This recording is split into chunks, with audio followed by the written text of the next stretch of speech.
Evening, everyone, and thank you for joining us to learn about the MacArthur Boulevard Bikeway and Pedestrian Safety Improvements Project. I hope everybody is doing well and keeping warm and cozy on these cold winter days. Before I get started, I'd like to give a shout out to Matt Higgins, who is here from Councilmember Friedman's office, Friedson's office, sorry. Um, all right, let's start it. Before we start, we're going to go over some Zoom controls. All of your microphones have been muted. To reduce the bandwidth of tonight's meeting, please do not turn on your video camera. Your video cameras are off as well. Following tonight's presentation, we will have an opportunity for everyone to provide comments. There will also be a question and answer session after the comment portion if time allows. Please wait until the presentation ends to raise your hand and ask a question or to provide comments. Alternatively, you may type your question into the chat at any time during tonight's meeting. To raise your hand, you will click the react icon, which is at the bottom of your screen, and then you will click raise hand.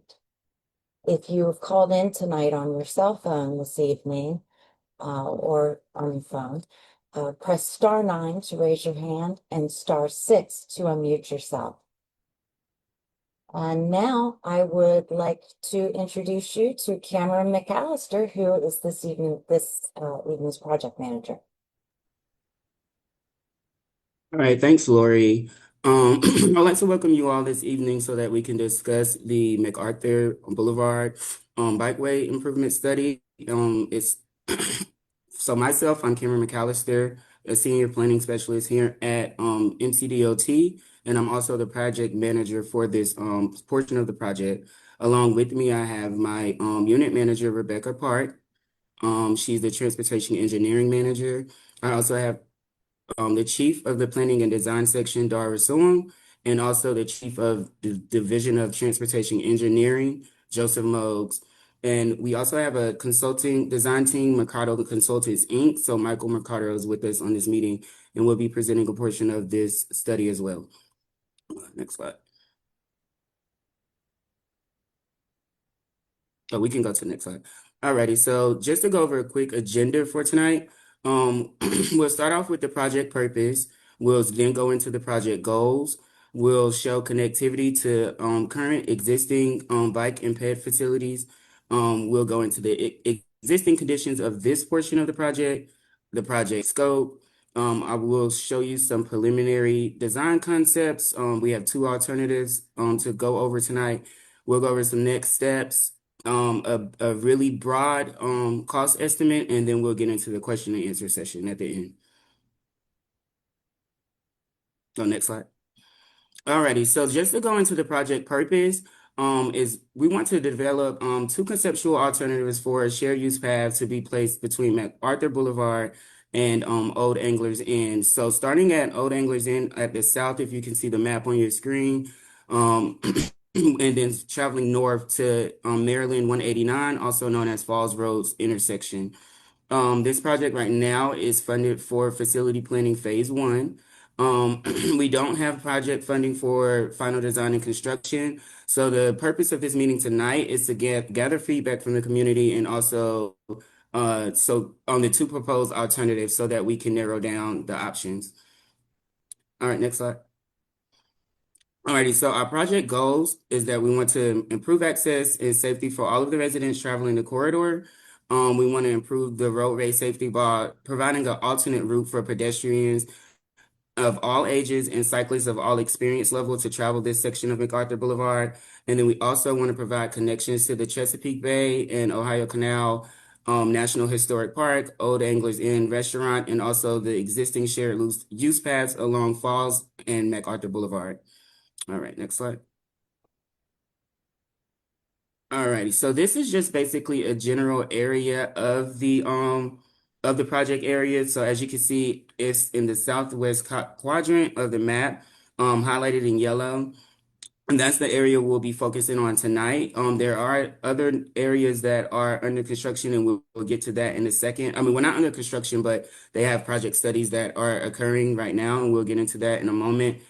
So I just wanted to show you kind of the vicinity, and if we were able to have the meeting in person, then we were going to be up here at towards the top of the map at Potomac Elementary School. But due to inclement weather, we're virtual tonight. Next slide. Oh, Next slide. Alrighty. So this is the other segments of MacArthur Boulevard that actually have projects underway or projects to soon be underway. I want to focus on our section of the project tonight. It's from Falls Road to about where Old Anglers Inn intersects the crosswalk. So that's where we'll be focusing this night. I mean, for the purposes of tonight, our concept plans are for this section highlighted in red. Uh, so the section highlighted in blue, there was a 35% plan design completed in 2020 for this. It still doesn't have funding for final design or construction, but this section is, so the sections, segment 1, 2, and 3 are scheduled to be resurfaced and remarked by MCDOT Division of Highway Services. So there's information on these these other projects as well as the pavement resurfacing program.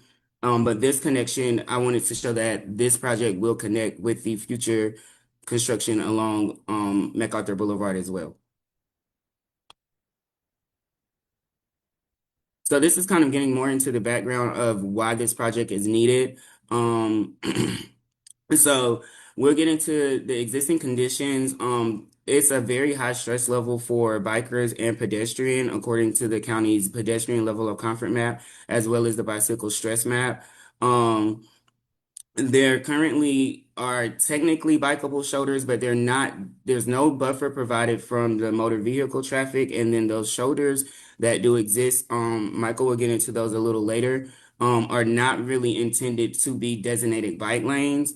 And so this project will provide space with a buffer to facilitate residents and cyclist use. All right, we can go to the next one. All right, so right now I'll hand it over to Michael and he can get into some of the existing conditions and the concept layouts for the project.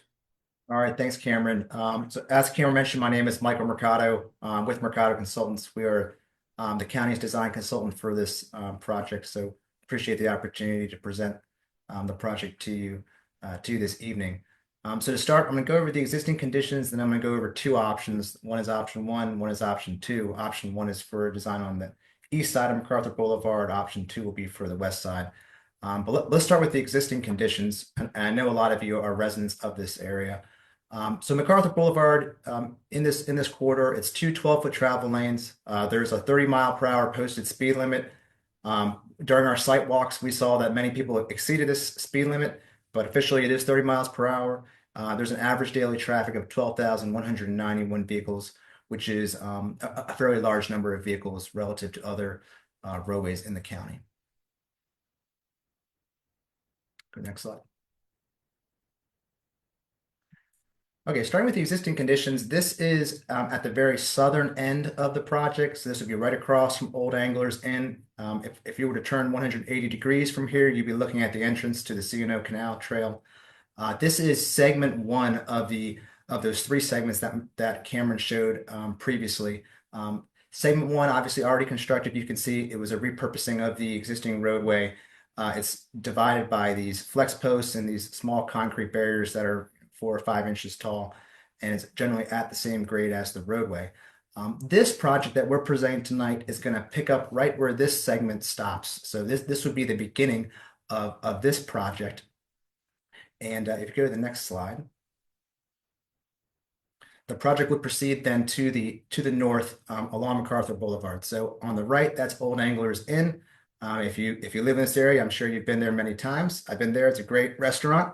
On the east side of the road, it drops down just a little bit, so you can see that grade there.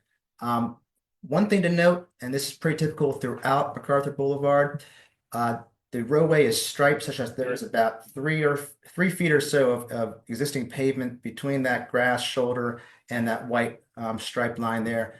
We did notice that many cyclists use that area. It is not officially a bike lane, however, it is partially being used depending on if bicyclists are in that area. Some of them are actually using the main lane themselves.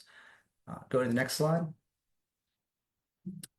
Oh, I think you skipped one. Go back one. There we go. This is across the street from that previous image.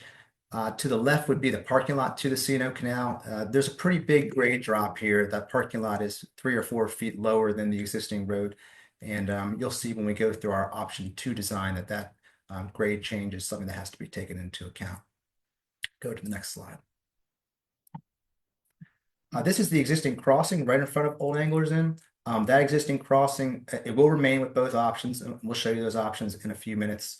But this kind of gives you an idea of just a starting location as we're looking to the north. Okay, go ahead to the next slide. If you go about maybe about 300 or 400 feet to the north beyond Old Anglers Inn, this is what you would see. This is looking towards the north, so towards Great Falls, towards Potomac. At this point, the corridor is next to some residences. There's also subdivisions that are on the right side. The left side, that's National Park Service property. So that would be your Great Falls National Park, where the C&O Canal is. And generally in this location, on the right side, so meaning the residence side, there is ample room for shared use path. There is generally larger grass buffers or larger existing asphalt shoulders, and we'll show you those in a couple pictures in a moment. On the left side, that's on that National Park Service side, the terrain, it really varies. You can see in this picture here that there is an existing slope from National Park Service, and when it gets to the road, it tapers kind of straight down towards the roadway. So if you can imagine putting a path on that side, that option would involve significant regrading and retaining walls to kind of hold that back. And we'll go over more of that when we talk about option 2. But just in general, this is a really good picture that gives a kind of a sense of this corridor. Go to the next slide. This is up by Windtrim Drive. We actually got a bicyclist while we were walking up there, so it's a good picture opportunity. I should mention during our site visit, we probably were passed by easily 20 to 30 bicyclists, and this was in the middle of the day during the week, so it's a very well-used route. This area very similar to what we just looked at. On left side, National Park Service. On the right, now we're more in the subdivision type area. We really should note that MacArthur Boulevard, this section is very steep. So for those of you who do use your bicycles and use this roadway, I'm sure you feel the grade going, at least going towards the north. Going south, obviously the slope is working in your favor. And what we observed was that many bicyclists were either using that asphalt shoulder if it was available, or hugging that white pavement line. Go to the next slide. Okay, this is about maybe a quarter mile north of our previous photo. At this point, kind of the grade changes. The subdivisions, which are to the right now, are lower in elevation. You can see how that slope goes down to the right. Again, National Park Service is to the left. Go to the next slide. This slide is the end of the proposed corridor location. So this would be at the intersection of Falls Road. To the right is MacArthur Boulevard. If you were to turn 180 degrees and look behind you, you'd be looking at the entrance to Great Falls National Park. One thing to note here is there is an existing shared use path facility on Falls Road. If you kind of look to the left side of your screen, you can see that existing asphalt path that's to the right of that black car, and it kind of wraps around that intersection there. Both options would tie into this existing shared use path, and so once it's complete, this really makes a network where you could go from Potomac all the way down to the Great Falls entrance here, all the way down to the C&O Canal entrance where Old Anglers Inn is, and you can even continue to go further down MacArthur Boulevard. So this is really going to provide that missing link in this area. All right, go to the next slide, please. All right, before I present options 1 and 2, let's just go over again the project scope. The goal of this project is to provide a paved, ADA compliant, 10-foot wide shared use path. 10-foot wide shared use path is the standard in Montgomery County, or the minimum standard, I should say, for the width. And we plan to provide that with this project. There will be crosswalks and signage added. Lighting is a potential option we're looking at as well, and we'd love to hear feedback from the residents on that. And we'll also provide connection to planned and existing facilities. By planned and existing facilities, I mean first the existing shared use, the existing bikeway that's on MacArthur Boulevard right now to the east of Old Anglers Inn. And then along the corridor, there are a variety of entrances or trail entrances where people can get on and walk through the Great Falls National Parks. We will be providing access to those locations from the shared use path as well. And so that's where kind of this crosswalks will come into play. Go to the next slide. Stakeholders for this project are the community. So I imagine that's the majority of the people on this call tonight. MDOT State Highway Administration, M&C PPC, Parks, DPS, which is the Department of Permitting Services, and the National Park Service, which owns Great Falls, or I should say oversees Great Falls, rather. Next slide, please. Now I'm going to go over both of the two proposed options for the project. Option one, which we're going to go over first, this is the option where a shared use path will be placed on the east side of MacArthur Boulevard. So that is the side where Old Anglers Inn is, where there are residences, where there are subdivisions. Option two, which I will present to you in a few minutes, that's going to be on the other side of MacArthur Boulevard, meaning the National Park Service side. So let's start with option one. Again, MacArthur Boulevard has two 12-foot lanes. So if you look on the bottom of your screen, that's the existing roadway section for MacArthur Boulevard. To the left, which is the west side of the project, is National Park Service property.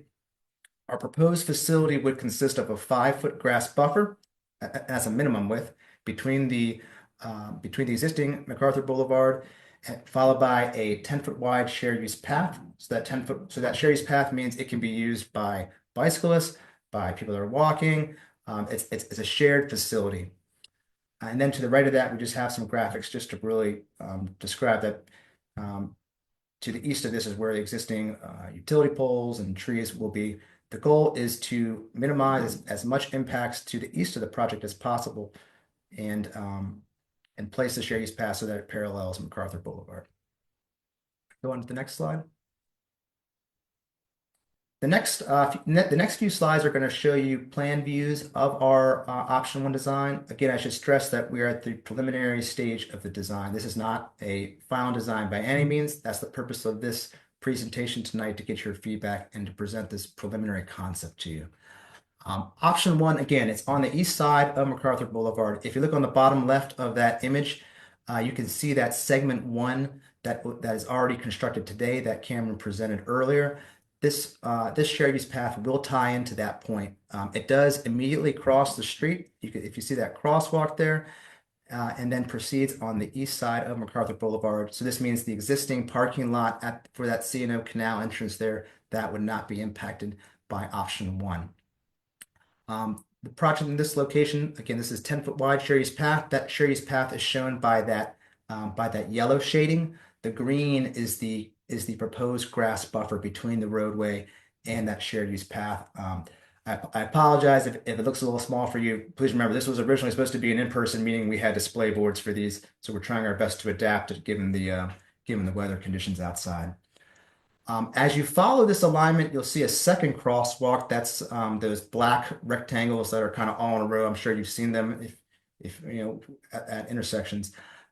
That second crosswalk connects to the parking lot at the north there for the C&O Canal entrance. There's also stairs that go down to Old Anglers Inn, so there'll be a connection provided there as well. And then the project continues to the north. So if you go to the next slide. Here we're now into the more, I'll call it residential area, where there are residences directly next to MacArthur Boulevard. Again, we're providing a 10-foot wide shared use path with a 5-foot grass buffer. That's that green strip. You can see there are some locations where that grass buffer widens out. The reason they widen out there is to avoid existing utility poles, which would add cost to the project and involves bringing in other stakeholders. So our goal is to be able to provide a facility that's a low cost to the county and something that's constructible within a shorter amount of time. In this location, also location is unique in that the roadway is sloping towards the east, because you can see that curve there. we are proposing a drainage ditch on the east side, which is the bottom of your page, to collect the stormwater. There is an existing ditch system that is to the left, which goes towards Old Anglers End, so we will be continuing that system. Go to the next slide, please. Okay, now we're up by Stable Lane and Wintram Drive. Again, very similar design. There will be proposed curb and gutter at this location. The grass buffer, it does shrink down kind of between Stable Lane and Wintram Drive. The reason for that is the existing grading at this location. So if anybody on this meeting has done any kind of trail hiking or looked at maps, you probably know what contour lines are. Those are those dashed gray lines that are shown throughout the page. A contour line essentially shows what elevation you're at. So to put it in perspective, if the contour lines are very, very close together, that's a steep hill. If they're very spread apart, that's a very flat area. So if you look at where that shared use path is in the middle of your screen, that's right next to a very steep area that's existing right there. What we were able to do is by narrowing the grass buffer there, we were able to avoid large impacts to that steep area. A small retaining wall would be needed. We're talking like 3 feet, 4 feet high. It would be a landscaping block type wall that's used throughout the county. But the benefit here of not having that grass buffer is we would otherwise have to go further into that existing hill, and it would involve some kind of a structure of some kind. Okay, go to the next slide, please. All right, as we go north of Wintram Drive, again, this is very similar to what I showed you 2 slides ago. 10-foot wide, minimum share use path, 5-foot grass buffer. Over here, we're able to provide a little wider of a grass buffer that helps us get around the existing utility poles. The county also has some additional existing right-of-way here that we're trying to take advantage of. Really, the goal of providing the grass buffer, if you go down by Old Anglers End, that bike path there is directly next to the roadway. By adding that grass buffer, we give the separation.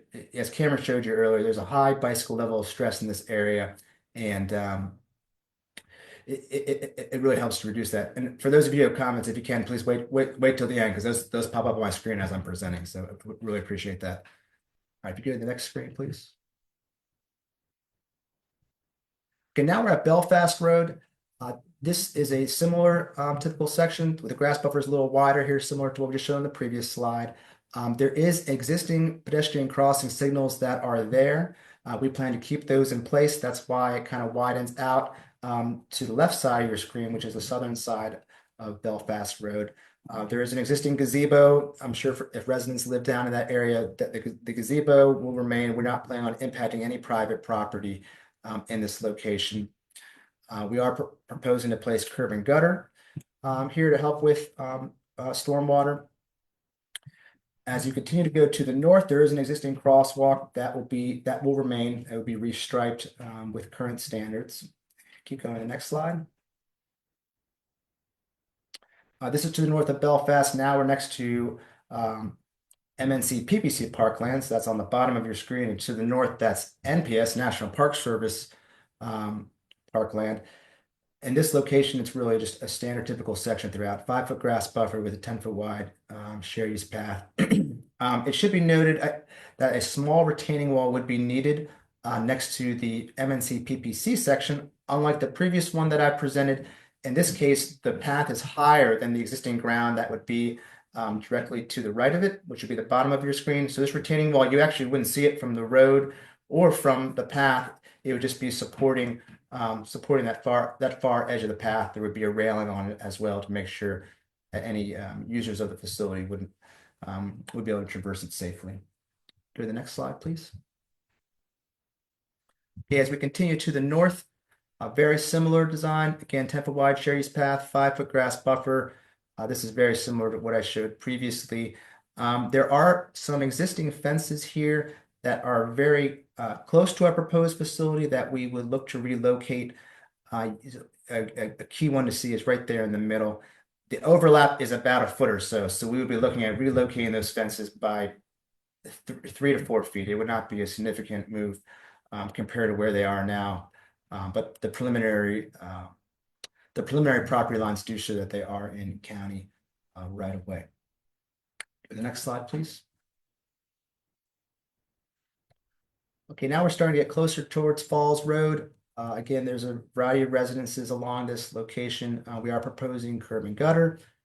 We are proposing a grass buffer, very similar to the rest of the facility that we've shown. Continue to the next slide, please.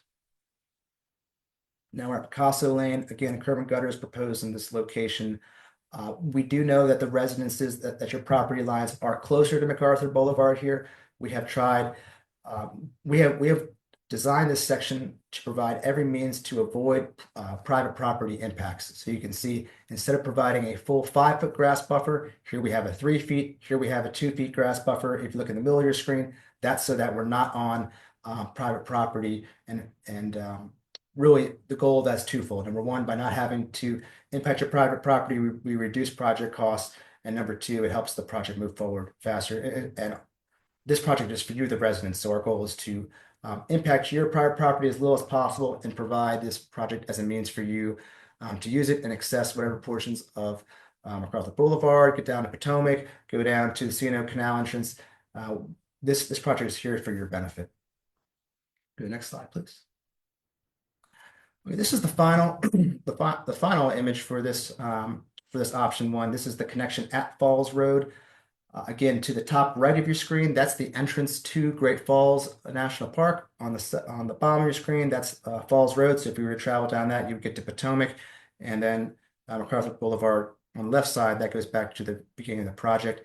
Here we are proposing 2 crossings. One will go over Falls Road and provide a means for bicyclists and pedestrians then to go walk towards Great Falls National Park. The other, that crosswalk that's oriented kind of up and down on your page, that's to access an existing dirt hiking trail. At this time, the shared use path would end right at the entrance to Great Falls. Beyond this point would be a National Park Service project. What we are providing with this project is a means for them to tie in at latter location and then continue on down to the parking lot, to the park's parking lot itself. Okay, if you go to the next slide, we're going to now go over option 2. Option 2, this is generally the option where the shared use path is on the National Park Service side of MacArthur Boulevard. So that's the west side of the roadway. Here is just a schematic or typical section of what that would look like. So again, MacArthur Boulevard, 2 12-foot lanes that's shown with those vehicles on top of them. We have a 10-foot wide shared use path and then 5 feet of separation through a grass buffer between the existing travel lanes and the shared use path. And just for display purposes, you can see where that path is relative to existing utility poles and trees. So go to the next slide, please. Similar to option 1, I'm going to go over option 2 now, starting from the southern end and proceeding to the north.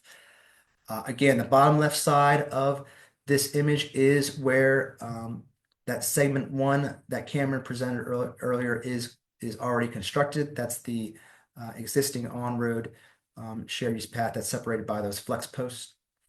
We will tie into that location and then proceed to the north, which is kind of as curving up and to the right on your screen. If you remember back when I was showing you the existing photos, the parking lot for the C&O Canal is 3 or 4 feet lower than MacArthur Boulevard. So in order to provide this shared use path at that location, a retaining wall would be needed there directly next to the parking lot. The parking lot would also lose several spaces if this option were to proceed forward. Similar to option 1, there is a connection that goes across 2 Old Anglers Inn at both the southern end and the northern end, where that upper parking lot is. And there is curb and gutter proposed along this location as well. Can you go to the next slide, please? As we proceed to the north, similar typical section to what we presented previously. There's a grass buffer and a 10-foot wide shared use path.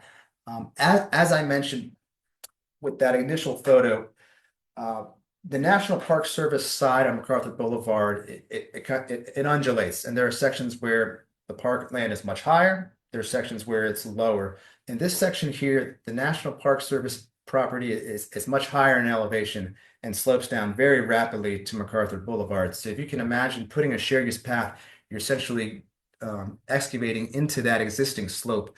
And so to do that, we have to provide a retaining wall. And when we get to the project costs, you'll see it a little bit, but that wall would add a lot of cost to the project. It would also change the visual characteristic of this corridor as you would see a larger wall as you were driving down. It is unfortunately what would be needed to minimize impact to National Park Service, but this is just due to the existing terrain and how MacArthur Boulevard was built many, many years ago. If you can go to the next slide, please. This is the area by Stable Lane and Wintram Drive. This is very similar in topography to what I just showed, and that the National Park Service side is higher in elevation. In order to provide a shared use path on that side, it would require a retaining wall along that entire length that would vary in height. We are proposing curb and gutter and storm drains in this location as well. Go to the next slide, please. Okay, north of Wintram Drive, by this point now, National Park Service land is actually lower than MacArthur Boulevard, so there'd be no need for a retaining wall. We would be proposing a drainage ditch behind the path, so that's why the storm drains stop on the left side of your screen. Again, this is a 10-foot wide shared use path with a 5-foot grass buffer. Go to the next slide, please. Now we're up by Belfast. This side, same typical section, 10-foot wide shared use path, 5-foot grass buffer. We are preserving that existing pedestrian crossing that's to the north there. That ties into the existing dirt hiking trail. There is existing pedestrian beacons or signals right before Belfast Road, and then about 100 feet north of the end of this sheet, those would be preserved and still in place as well. Go to the next slide, please. As we proceed to the north, similar section here with a minimum 5-foot grass buffer. It does widen out in some locations to avoid existing poles.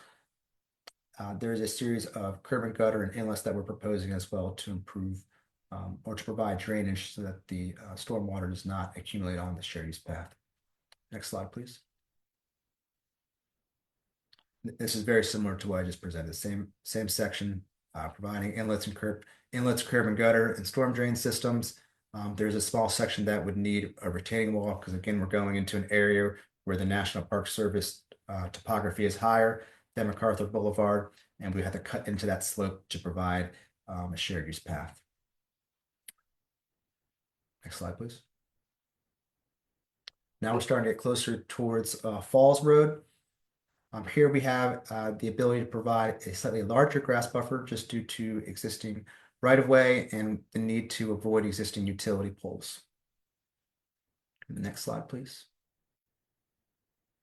Now we're at Picasso Lane. Similar to the previous slide, we can provide a larger grass buffer here that enables us to avoid utility poles along here. It also provides a greater separation for users of the path. Next slide. All right, finally, we're at the Falls Road intersection again. Just to recap, the top right of your screen, that's the entrance to Great Falls Park. The bottom of your screen, that's the Falls Road going towards Potomac. And the left side, that's if you were traveling down MacArthur Boulevard back towards Old Anglers Inn. At this location, we are proposing a crosswalk across MacArthur Boulevard to tie into that existing shared use path that goes down Falls Road. There is a kind of a turnaround area all the way on the right side of that shared use path that is intended to be a location where National Park Service could tie in at a later time with a project that goes to their parking lot. Okay, with that, I go to the next slide. Let me pass it back over to Cameron to go over next steps. Alrighty, so this is a section where we can go over the next steps for the project. So right now we're in facility planning phase 1. We're expected to complete this section around the summer of this year, summer 2026. This phase that we're in, as I said, we're at the very early stages of this project. So right now we're collecting data, obtaining public input, and we're going to develop the concepts for the preferred alternative between option 1 or option 2. Our next step, once that's finalized, will be to present this project to the planning board and a presentation to the T&E committee as well. And so that's where we're at right now with facility planning phase 1. From there, we will move on to facility planning phase 2, where we would develop the plans to 35 35% level of design plans, and we would get a more in-depth cost estimate. At that point, we'll host a second public meeting to get more public input, narrow down the plan some more, and then we will move on to a mandatory referral hearing. After that, we will move into the final design phases, where we would begin construction drawings, development, and design. And from there, we could move on to design completion and construction. And those steps are not funded as of yet. Next slide. All right, so here's a very broad cost estimate for both options 1 and option 2. So again, we have the planning, design, and supervision, about 700K. Land acquisition cost for option 1 is a little higher, being that it affects a little bit more private property. Utility relocation is about the same for each option. The construction cost is a little higher for option 2, being that retaining wall would need to be built. So the slope, as Michael mentioned, is a lot higher on the national park side, and there's a little bit more right-of-way impacts on that side of the road as well, where that retaining wall would need to be built higher and longer, and also compared coupled with drainage and other inlets that are proposed that are not in option 1. So that brings the construction cost a little higher. And so there's about $1 million difference between the options 1 and option 2. Next slide, please. Alrighty, and so that pretty much concludes our presentation for tonight. I would like to open the floor up for comments and any questions in just a moment. This is also the contact information. You can email me directly. The comment form will still be up if you're not able to speak tonight. Now, I will ask, we have a lot of people that have registered to speak, and then so we would go ahead and start with the registries that have registered for testimony. We would like to ask you to keep your testimonies at a maximum of 3 minutes, so we can give everyone a time to be able to voice their feedback tonight. All right, Cameron, thank you. First registered to provide comments is Caroline Horrigan. Caroline, can you please unmute? Yes, hello. Thank you so much for hosting this evening. I am a resident of Potomac. I was born here. I've lived here over 55 years and am extremely close to the impact of where, this is going to be headed. We are right by MacArthur and Falls Road, and I have several concerns. Really, I would like to ask, you have not addressed parking in any of this. And as a resident, I am concerned. I love the idea of a path. I can see myself and my family using it. I think this could be needed. One comment I have is I don't see bikers using this path at all. I drive up and down MacArthur and Falls. They are never on these paths that we're spending a lot of money to build. So I think that's one, a reality check. Two, none of this has addressed parking, and my street is right there. I'm wondering, what is the county planning on doing to address that very large concern? Okay, we're gonna hold questions until after the comment period. So we will circle back to that parking question. Excellent, thank you. You're welcome. Thank you, Carolyn. Next, we'll hear from Kevin Strussman. Kevin, can you unmute yourself?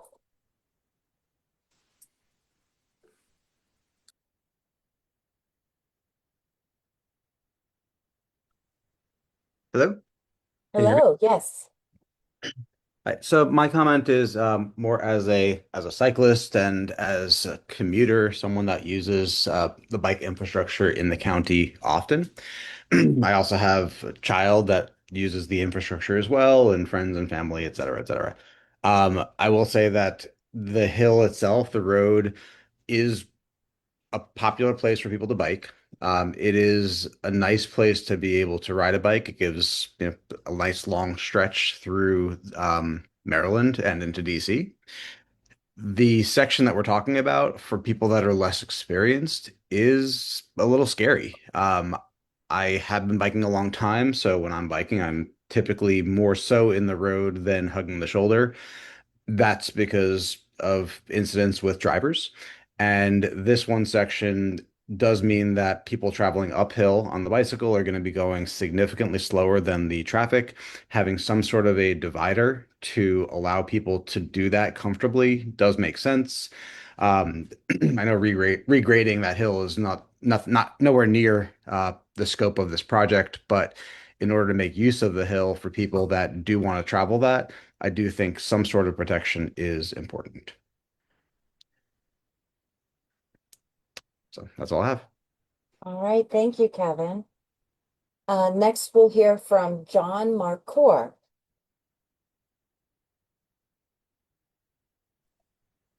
Hello. Hello. Yes. So I'm both a bicyclist and a runner. And so I use the shared use paths and appreciate the importance of the full width for that allows the shared use of the pathway. And in considering option number two, I have a question, which I realize would be addressed later, but um, can the county request an easement from the Park Service and in order to save costs and run the path slightly more in the woods and at a higher elevation relative to the road? So the path would be, 8 feet above the road in some places, but ultimately the two paths converge. The net gradient is the same. They both end up in start and end in the same place. So my comment is, um, to economize, could the county request an easement from the Park Service and run the trail above the that steep slope adjacent to the west side of MacArthur, slightly in the woods? And I think that would provide a very nice buffer, a very pleasant trail, and basically the same ultimate gradient for the descent.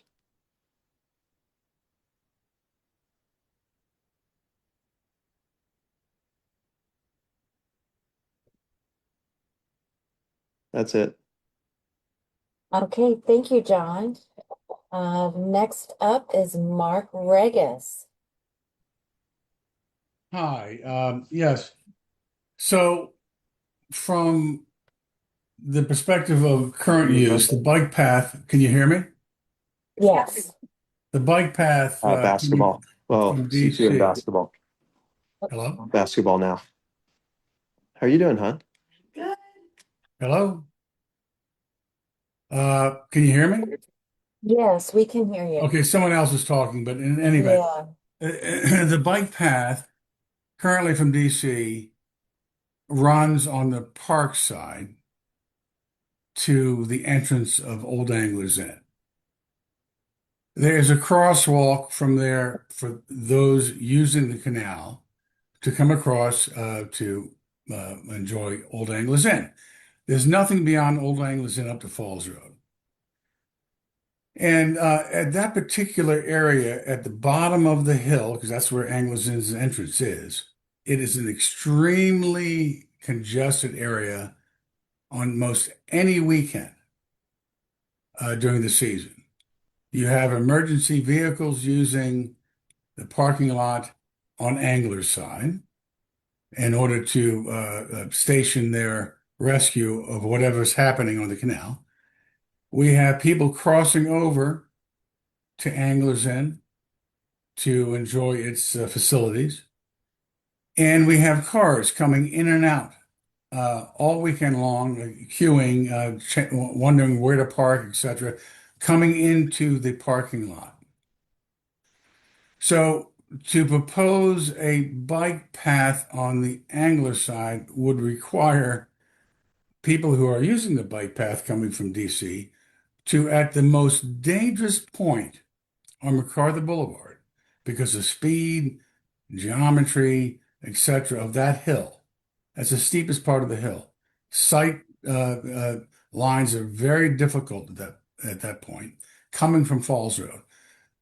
To have bicyclists who are using a bike path to cross at that moment in time, simultaneously having emergency vehicles, cars coming into Angles End to access its services, would create a disaster at the bottom of the hill. It's a very dangerous situation that would just be complicated by having a bike path cross at that point. The easiest place to cross would be at Falls Road, which is the top of the hill on MacArthur Boulevard, where there isn't speed involved by both, because bicyclists who use MacArthur Boulevard use it in packs. Very few people will use a bike path that are bicyclists to traverse MacArthur Boulevard. MacArthur Boulevard is one of those roads that bicyclists will use the road to go up and or come down at high speeds, which is fine. That's what bicyclists do. A bike path's intent are for pedestrians and maybe someone using it on a bicycle, but not bicyclists that do it as a sport or a hobby, what have you. So there is a duty to make sure whatever the planning is, that it takes into consideration safety, which is number one. And then also, it's the Anglers Inside that has all of the development. And yes, you might say that, okay, well, we're going to add this or that, and it's going to be beautiful. But you have multiple, which you just went through, roadways, public roadways into neighborhoods. So now you're adding in each one of those intersections another risk of those who are using the bike path on the development side. If it's going up the park side, there's none of those Sir, issues. That's time. None I'm of those sorry. We issues. have a number of people that Well, I thought I had to 3 minutes, but that's fine. My point is, I think a bike path is a good idea, but you seriously need to consider safety of how that road is used, and also what the valuation of properties on the developed side would incur because of this bike path on that side of the roadway. Thank you. All right, next we'll hear from Paul Johnston.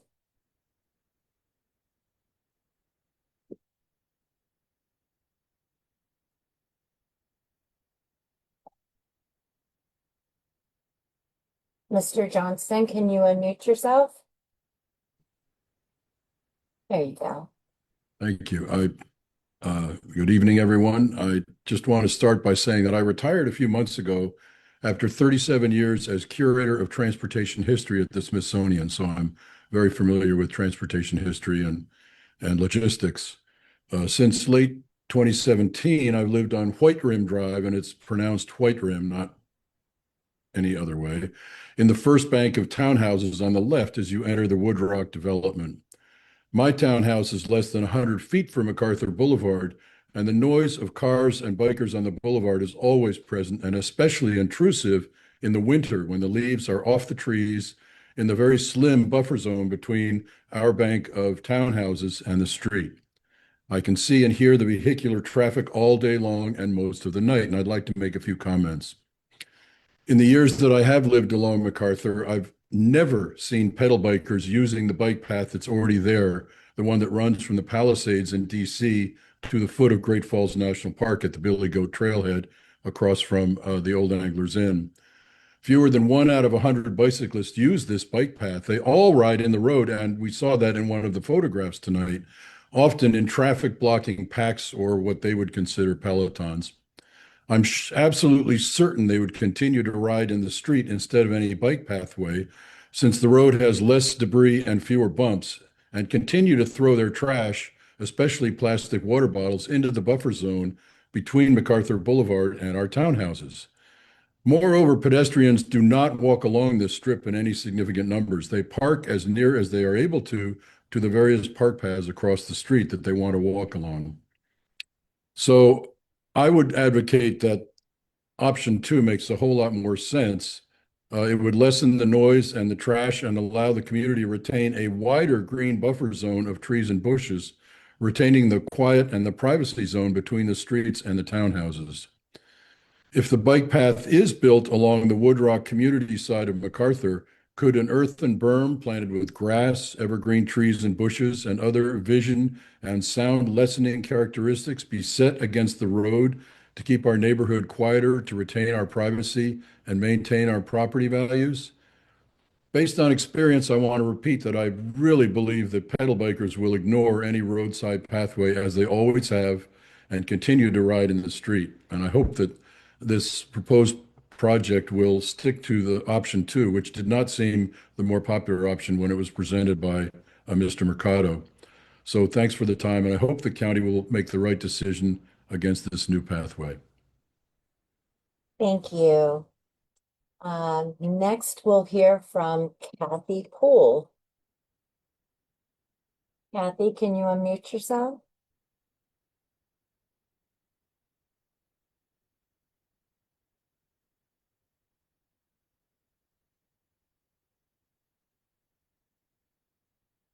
It's the microphone on the bottom left-hand corner of your screen to unmute yourself.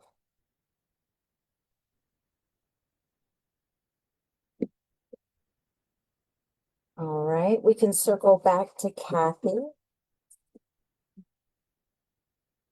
Emily Troutman, can you unmute yourself?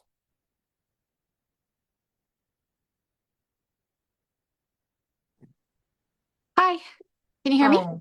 Yes. So I'm a resident of the Woodrock community. I also live on White Rim Drive, which is, we have such a magical place that we live. My comment is that we did have a speed study conducted a few years ago. I think it would be worth considering whether the traffic moves faster downhill or uphill on that very dangerous and steep curve at Old Anglers Inn. I mean, I think there's aesthetic concerns about building a retaining wall. I'd be curious what that looks like and changing the landscape of the national park on that side of the road. But for me, the bigger concern is just what's safe. I love the idea. It's incredibly frustrating as a cyclist and not a road cyclist, but someone who wants to enjoy the C&O Canal. It's so frustrating not to be able to access the towpath, despite being incredibly close to it. So I love the idea, but I do think it's worth considering what's safest. The other thought that I had is, we get a massive amount of rain right here. It's like a little rainforest, and we've had huge problems with water influx on the side of the road that you're proposing to put that path next to Woodrock. And so I'm curious what the plan would be for that grassy area. It's totally shady. There's no sunlight for grass to grow, and it's just really demolished by the rain every time it rains. So my comments would be to maybe take a closer look at that intersection somebody else mentioned between the parking lots and Old Anglers, and think really first about safety, because this is a wonderful proposal. But I think our priority definitely needs to be, how do we keep the people who use it safe? So thanks so much. Thank you, Emily. Okay, next we'll hear from Rick. Let's see. No?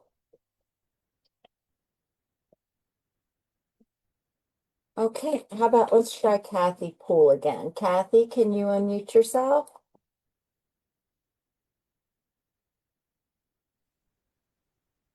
Hi, can you hear me? I can. Hi, I am a little bit further removed from most of the people who have spoken, but I do reside in the immediate area on Brickyard Road. I echo some of the sentiments of the people who've already spoken regarding whether bicyclists would actually use a shared use path as opposed to riding in the streets. And I'm wondering if there's been any outreach to the biking community about any of their preferences, or whether it would be kind of a fruitful effort or not. I'm also curious as to what specific problems the project is seeking to solve. Is it connection to the community? Is it getting bicyclists out of the road? Is it offering better connections for the visitors to the park? I'm just, with the options presented, I'm not incredibly clear on what the ultimate problem that's trying to be solved is. We can get to the questions after the comments. We have a number of people waiting to comment. But I will write that down and we can circle back to it.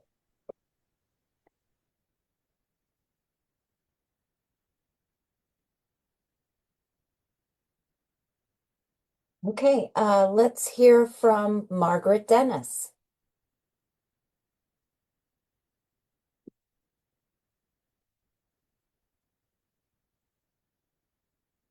Can you hear me now?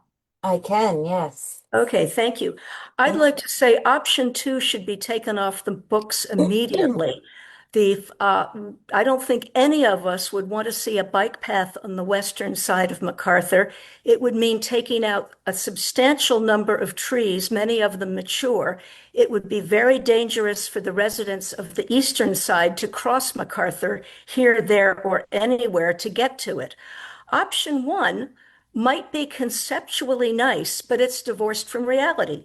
As Paul Johnston and several other people pointed out, most of the bicyclists, particularly those going up MacArthur Boulevard, are club cyclists, the spandex and the lycra guys who will never use a separated bike path. They will take the lane as they legally can.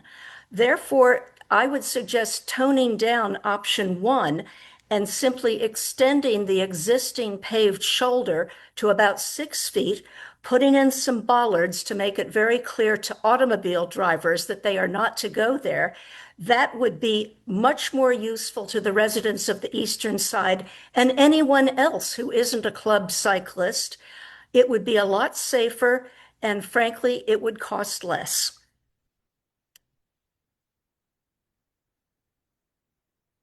Okay, thank you, Margaret.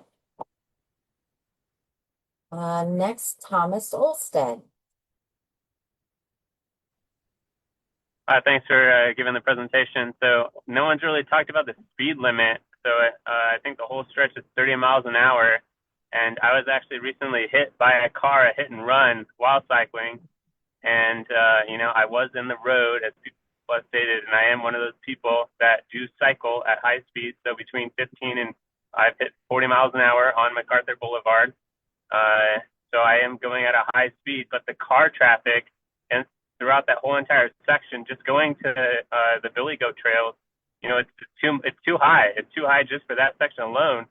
So with all these, and if the bike route is on the west side of MacArthur Boulevard, then there's going to be pedestrians crossing from those neighborhoods that all these other residents have been talking about to get access to that. So that's going to become an issue if it is built on the western side. But I was just wondering if the speed limit on any of the proposals is going to be reduced on all of MacArthur Boulevard or not. It's a high congestion area, not just for cyclists, but for pedestrians or crossing, going to Old Anglers, what have you. That's a very dangerous corner. So I personally would like to see MacArthur Boulevard, the speed limit at least decrease to 20 miles an hour throughout that stretch, maybe even 15. And then I also want to point out, so in the last 10 years, just looking at crash data from Montgomery County, there's been roughly 30 incidents with a bike, and my incident hasn't been reported yet from my hit and run. And, it's a huge tragedy that all that's happened. But, reducing the speed limit does save lives, as that Smithsonian historian, discussed. I'm sure he's very familiar with if you reduce the speed limit by a certain amount and all these studies, it saves lives, saves incidents. So I'd just like everyone to be safer, on the road, however they're commuting. And, happy riding, happy enjoyment, everybody. Thank you. Thank you, Thomas. Next, we'll hear from Chris Dickerson Prokop. Hey, I also live in Woodrock. only been here 11 years, hoping to be here another 40. Um, I'm really excited about the project. I'm thrilled to see it in the pipeline. Wish it could arrive sooner. Um, speaking to some of what other people have mentioned, I think there are two classes of cyclists. There's the quasi-professional cyclists we all see in packs on MacArthur, and they won't use it ever. And I think that's fine. This project isn't for them really. I think the project is for the other class of cyclists, and that's people like my family and I who would just never dare ride on MacArthur. My wife and I haven't taken our bikes out of the garage in years. My son, rides around the neighborhood, but he's 12 and he's never once in his life been able to leave the neighborhood on his own, either by bike or on foot using a public facility. In the neighborhood, we all know the shortcuts where you can cross over private property to access other neighborhoods that are lucky enough to have sidewalks. But I think that needs to change. I've talked with neighbors about it, and I understand the concerns about how disruptive the project would be, for the short period of time it'll be under construction, and also that I guess some of our sort of community amenities are built on public land right now and would need to be moved. But I'm really thinking about it from the perspective of, for this neighborhood at some point needs to be less car centric. There needs to be a way, it's just the future. There needs to be a way for people to get out of this neighborhood by foot and on bike. And I think this is a really, one of these options is the way to do it. So I think sort of from a future perspective, just sorry to see it took this long to get here. Excited for sort of the next 100 years of the amenity this will be. On the options itself, I like that option 2 provides one continuous path where users don't need to cross the side streets. On the other hand, and someone else mentioned it, but I don't like that in that option, the local users like us will need to cross MacArthur if they're accessing the facility from one of the side streets. I guess that's probably a minor concern, all things considered, but if we were going to go option 2, I'd like to see maybe crosswalks and pedestrian signals put in at each of Stable Lane, White Rim, Belfast, and Picasso. Because again, from this perspective of that, I'm thinking about how young kids can access this from our neighborhoods. And so I'd want to see those crosswalks. And while we're at it, narrow the road, do anything to slow down car speeds. Okay, thank you, Chris. Next, we'll hear from Allison Bennett. Hi, this is David Bennett. I'm on Allison's computer here. We're both here. I would kind of like to support Peggy Dennis's proposal. I think that we've heard from a number of people that, and I've lived here more than 25 years, so I've on Picasso Lane and seen a lot of bicycles going up and down MacArthur. People don't casually ride up that hill on a bicycle. You do get the more serious bikers, and they do not use bike path. They don't use the one that was built in sections 1, 2, 3. They use the road. And going down the hill, it actually doesn't slow anything up. They're just part of traffic. But going up the hill, unless they're Olympic qualified, they're going 5 miles an hour. And the biggest safety issue I think I've observed here is a slow bicycle in the lane, and they're not going to use a bike path. They'll still be in the lane of the road, but cars trying to pass, because you have blind hills, blind curves all the way up there. And when you get several cars backed up behind a bicycle, it's tough. If you put in that grass berm, you've really prevented a bicycle from moving over. They're going to they'll be in the roadway and they will not be able to get out of it. If you do, as Peggy proposed, and what you've already done in the other sections down on the other side of Old Anglers, it does give the option for if it's paved on the other side, you have bollards with a paved section that connects to the road. bicyclists can move out of the way. They can move over temporarily, let cars by, and then back in. And that would actually work for what's actually going on out there. I just don't see the type of bicyclists using this, ever using the path. You're building a walking path. And then I think you would have to think how much pedestrian traffic there really is on some of those sections. If you think from the residential communities down to the park at Old Anglers, there's a good use for that. And some of the citizens, including myself and Picasso, had requested an extension of the path along Falls Road to turn the corner and come down to Picasso, because we're close to the park and we'd like to get up there from there, but it's not a very safe walk right now. But all the way up and down the hill, I don't know how much pedestrian traffic there would be. So going back to Peggy's proposal, I think keeping it paved, forget the grass, have a paved section on the east side with bollards to have a separation for pedestrians walking there. It would keep vehicle traffic out of it, but give bicyclists the option to move out of the way and then get back in. That's all. Thank you, David. Next, Francesca Blythe. Oh, hi. Hi. Can you hear me? Yes. We are residents of Picasso Lane. We have been here for many years. And one concern I would have is the stormwater management of MacArthur Boulevard. Right now, there is none. And most of the water, when it rains, it comes from MacArthur all the way to Picasso Lane, where there is no management either. So it goes a lot into our property, which we are the second house from the corner. So if we go with option one, I hope this will be the opportunity to address that issue. Michael Mercado mentioned some of the management, the lower part of the trail, but not all the way to Falls Road. So I would be interested to see how that would be addressed. That's my comments, and I would like to know more about it and find out that, in fact, there is some concern about it. Okay, thank you, Francesca. Lawrence Solar. Yes, thank you so much. I appreciate everyone's conversation tonight and the presentations.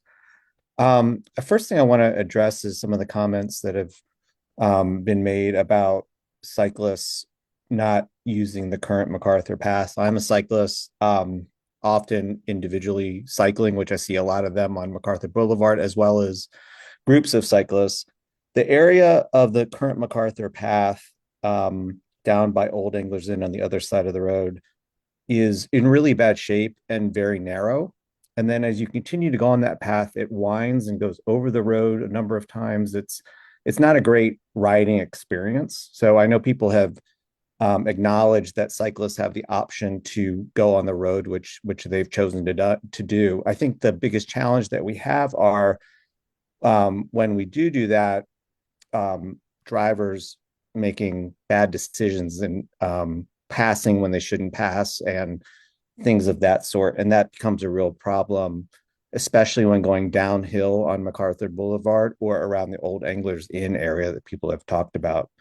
So I'm definitely in favor of making some changes here that will help make the experience safer for people. I don't think large groups of cyclists are likely to use the path, but individual serious cyclists like me would certainly use the path going uphill and downhill. I think the only thing I'd like to have the staff kind of think about is making sure that the pedestrians and cyclists on the 10-foot path are kept apart enough that it's safe, because it's hard to go slow when you're going downhill on that particular hill. Thanks very much. Thank you, Lawrence. Next, Adam Mongeau.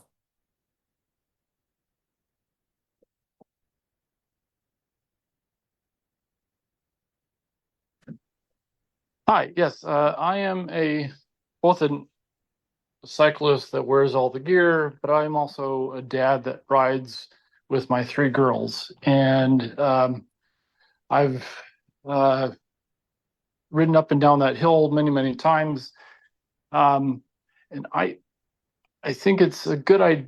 I like the idea that was proposed, putting it further into the park. I think that would, let's see, give more separation. If it could possibly eliminate the retaining wall and save some money, that would also be a good option. A lot of people have brought up that the real avid bikers are going to continue to ride in the bike lane, and I agree with that comment. So I'm wondering if it could, to reduce the danger to the bikers, could a few additional feet be added to the uphill side, and then have a painted like bike lane signs be added to that side? Because I agree, like an avid cyclist is not going to use a mixed use path, and as being somebody that does both avid cycling and riding with the family, is probably safe for the people that are leisure bikers or walkers to have the real avid cyclists in the lane with the vehicles, because you don't want to have a biker going 20, especially if they're coming down the hill, going 25 miles an hour or 30 miles an hour or more, passing somebody and virtually silent until they are passing you. So I think it's safest to have the bikers, the avid cyclists, with the vehicles. But on the uphill side, if they could, have a designated area marked on the pavement so that vehicles don't have to slow down and too often attempt to pass when there's not a safe opportunity. I think that might be good. I also feel like the crosswalk at the very bottom, close to Old Anglers Inn, is probably the most dangerous place to have a crosswalk if option number one is chosen, because there's no, just not a long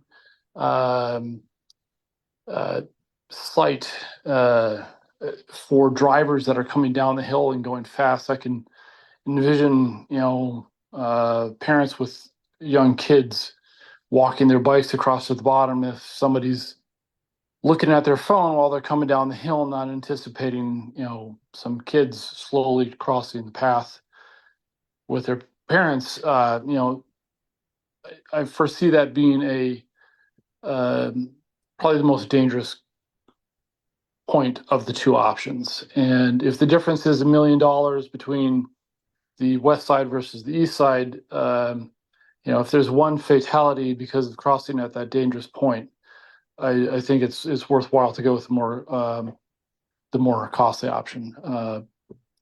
So those are my comments. Thank you for the opportunity, and I appreciate I think this is a good idea, and I appreciate the community's input to make it as good as it could be. Thank you. Thank you. Okay, Brian Richmond. Hello, can you hear me?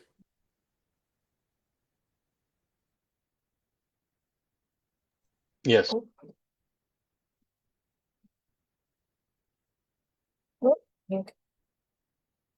Did you want to, you were unmuted, but then you were muted again. Sorry, Mr. Richmond? okay, I'm good now. I want to thank you for having the meeting. Can you hear me? Yes, Okay. yes. I think a mixed use path is a very good idea for families and individuals. I am an avid biker and runner.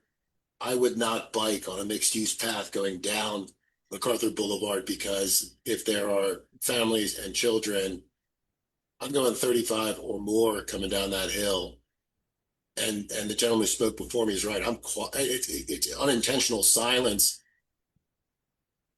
Keep the families. I like the eastbound option too, because it keeps the families having a one option cross either at the top or at the very bottom. That one curve right at MacArthur, I'm sorry, right at Old Anglers on the curb is very dangerous. I agree with that.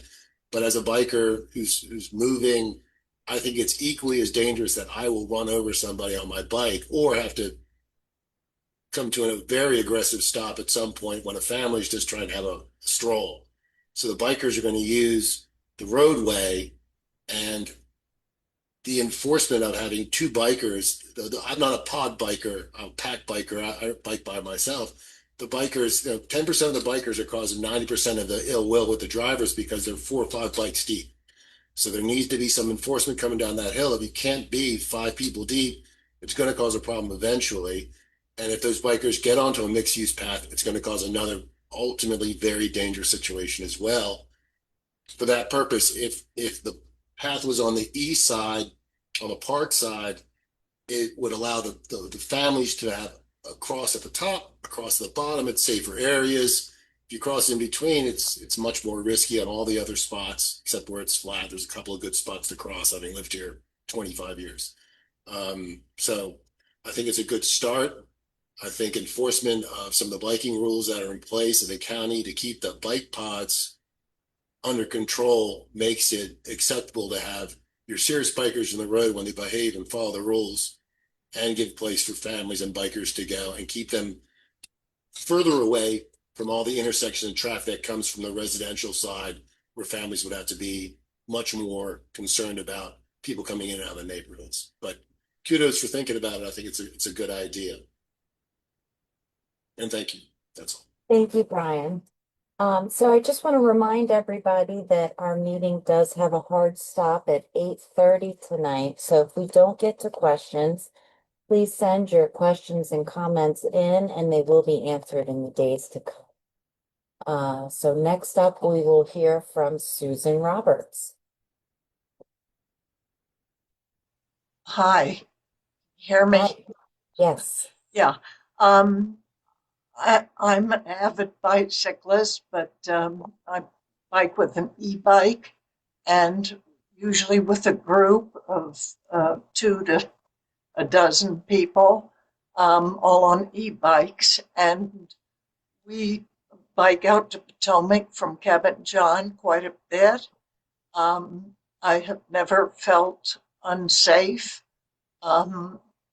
certainly on the path, and even in the 10:30, 11 o'clock hours of the day. There's not much traffic crossing over to Old Anglers and going up the hill. There's a pretty wide, as you mentioned, what looks like a bike lane for the majority of the way up. So I've never felt unsafe going up that hill. I've come down the hill a few times, but generally we go through Potomac and back down on Persimmon. I would use the bike path if it were put in, but I don't feel that the majority of bicyclists, some of whom have spoken about being, the Potomac peddlers type, whether you're alone or with a big group, I don't think it's going to get much use by bicycles. I couldn't estimate how many I thought per day, but probably per week, 10 or 20 bicycles might use it. I think that it is of more interest to people who live on the streets going off of MacArthur, who don't have any kind of a sidewalk.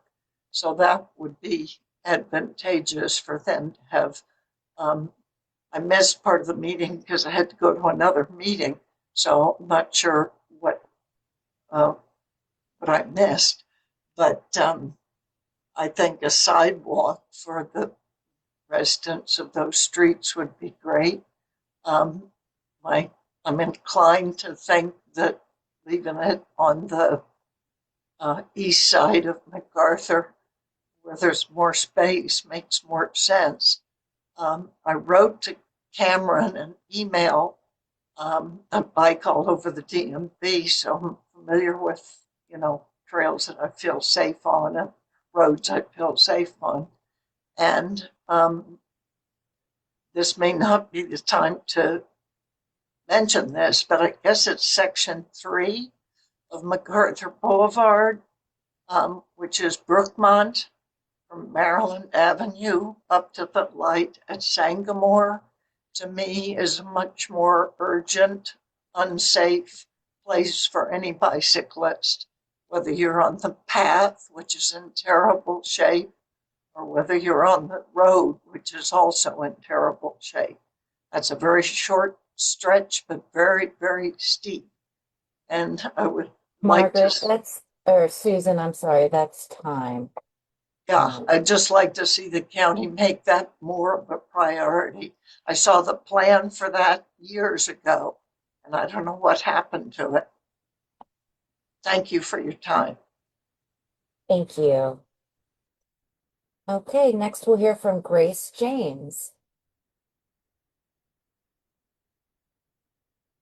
Thank you very much for organizing this meeting, and thank you for all the comments. I appreciate hearing from my neighbors in White Rim and Woodrock community.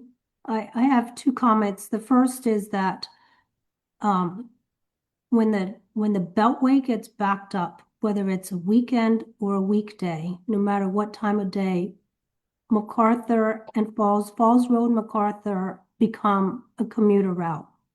And there's a lot of traffic. And those of us who live here understand that there are pedestrians and cyclists, and we take it easy on the road. But when those commuters come through, they don't care. And that's something you have to think about as you're making this plan. The other thing is that I would be concerned about the bike path being on the east side, on the residential side, because people do come in and out. We come in and out of our neighborhoods all the time, and it is hard enough trying to get onto MacArthur Boulevard with all the commuting traffic and the people going into Potomac. And I think it would make things much more complicated.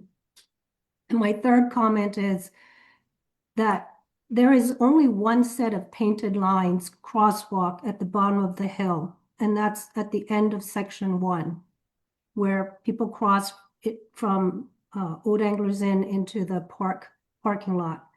There are signs on the road that say that there is a second crosswalk, but that if there really is a crosswalk there, it is on a blind turn, and it is really, really dangerous.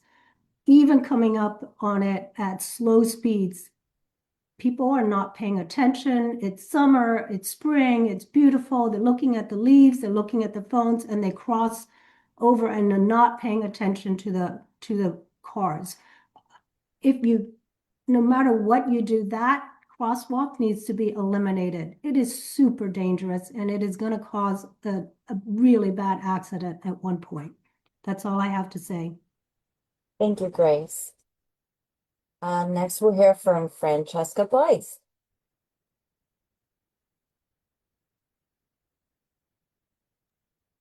Hello, this is Shelby Blythe. I would like just to note that the improvements that were made to this stretch of road a couple of years ago was really tremendous. It took a long time, and they did it 2 or 3 times, it seemed, but the extended sections on each side have really helped that section.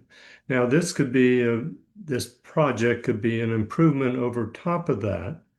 I think it would be good to consider just extending those 5-foot sections or so on each side to maybe 10 foot all by themselves. And that'd be a lot cheaper, and it would, I think, accomplish a lot of what you're looking to do here, because of all of the issues that other folks have discussed. So there, thanks a lot. Thank you, Shelby. Margaret Dennis. Can you hear me? Yes. Quick question. Have you invited WABA, the Washington Area Bicyclists Association, to this or any other planning meetings? They should be a must invite. I don't believe they have been invited up as of yet. But the project manager says that we will coordinate with them on a later date.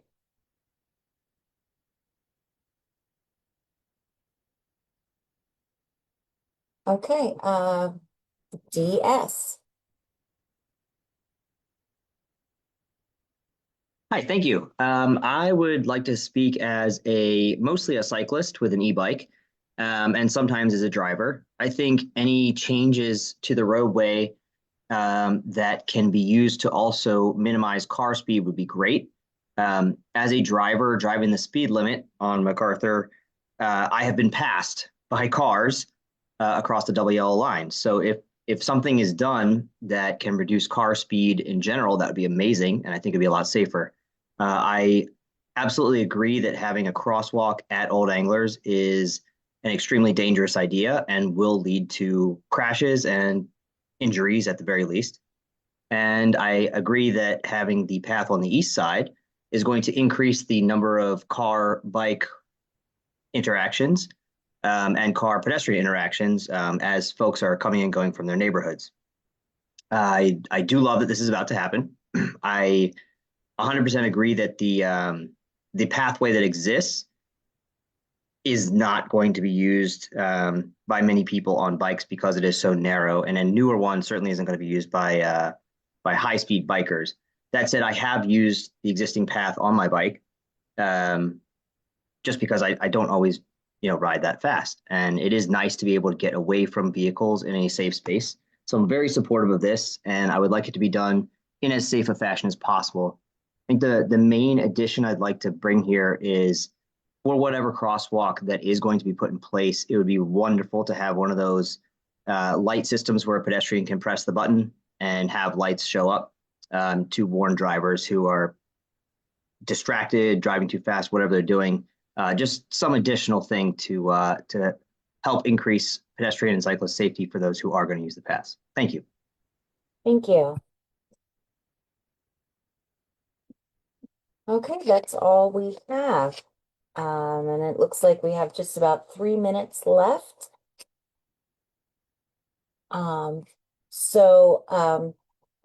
thank you everybody for attending this evening. Oh, we did get a hand. Adam Manju.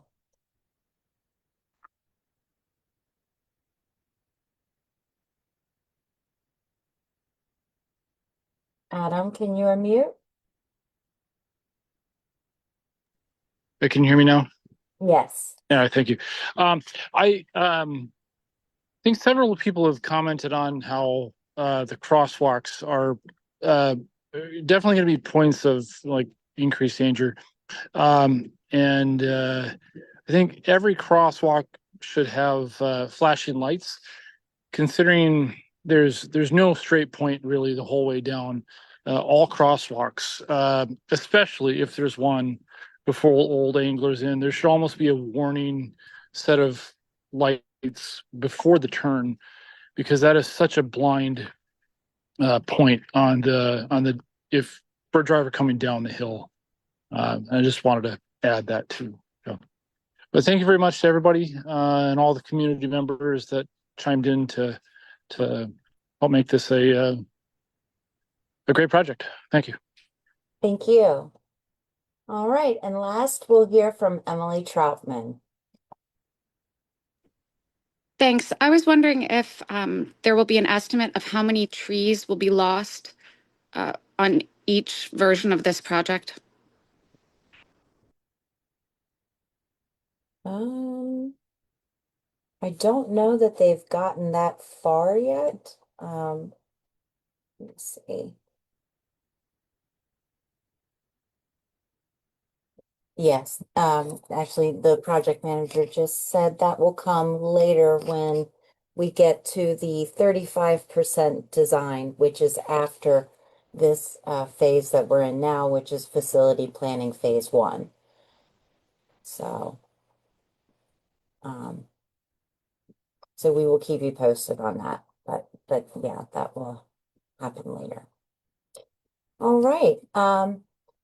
Any questions and comments can be sent to Cameron McAllister. His email address is on your screen. There's also a comment form online with the QR code there to the project website and to the comment form.